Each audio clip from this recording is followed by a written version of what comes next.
Welcome to Studio N11, and this is Urban Busk.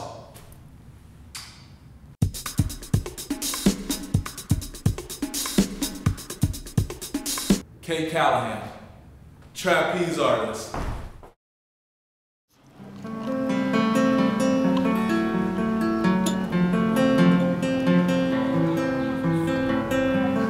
Albert, my son, believes he is an acrobat, swinging away between the glowing white batons.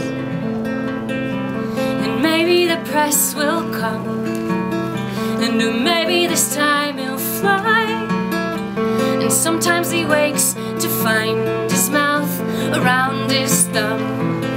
And I'm told that I should not continue mothering him, but you know, my son aspires to be in the circus.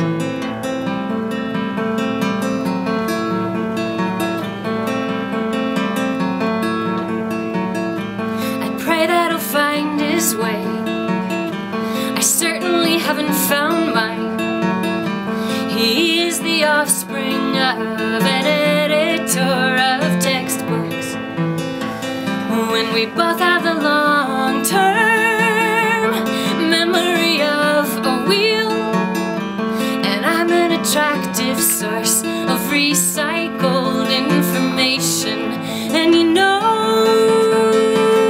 my son has never even touched the ground. And you know, I can't remember ever leaving.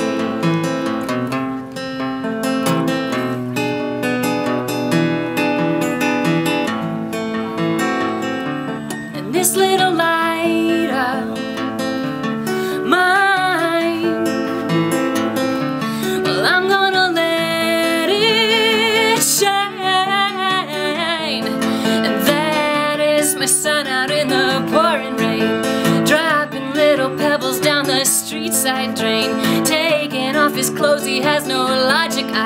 If he is not his mother's son, then who am I? I'm gonna write a novel in my old age, twist and bend on every unedited page, and scrap the fonts and pins and pastes and glue. If I am parts of him, then he is parts of you.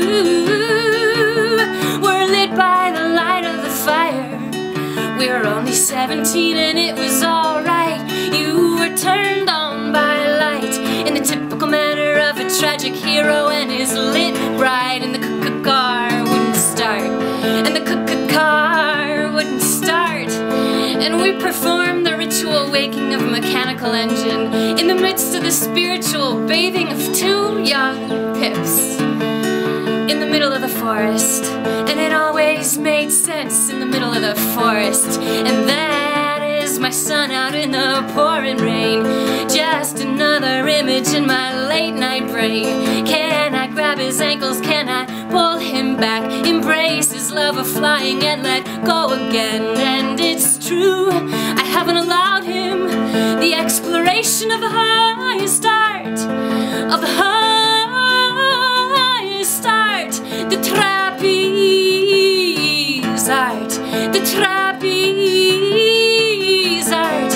And ladies and gentlemen, Albert will now attempt to be the first performer in a long line of unsuccessful performers to walk across the tightrope in only his bare feet, without the aid of those little suede shoes, without the aid of the net down beneath, without the aid of his employer's insurance policy, with only the support of his mother's hope and the impeccable timing of a glowing white rope, with the greatest of ease and the greatest of ease, with the greatest of ease and the greatest of ease.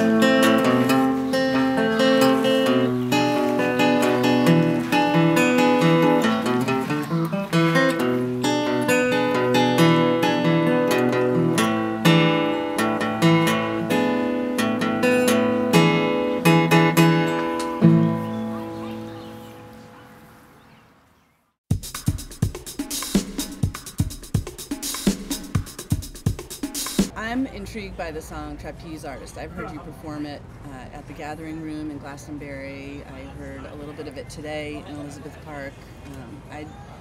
That song really just hits me right spur in the chest when I hear it.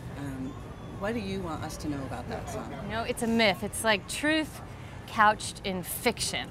You know, because I am exploring a whimsy and a just sort of a daring fiction in that song.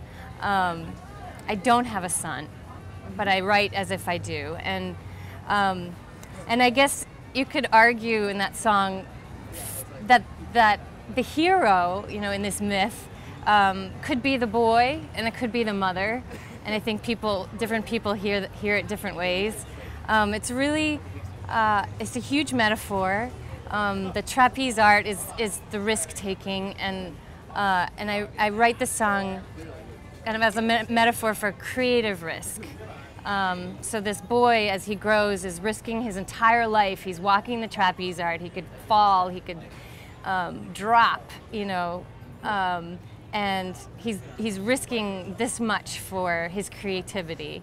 And that kind of, creativity is not quite a big enough word. I mean, it's his creativity, it's his sexuality, it's his sense of purpose, and his walk in life. So his walk is this very precarious tightrope. I'll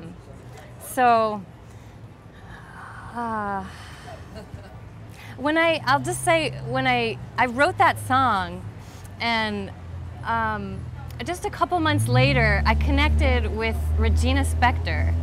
And this was probably back in 2005. And she and I played, we shared a stage for a show at Club Passim, which is down in Cambridge in Boston.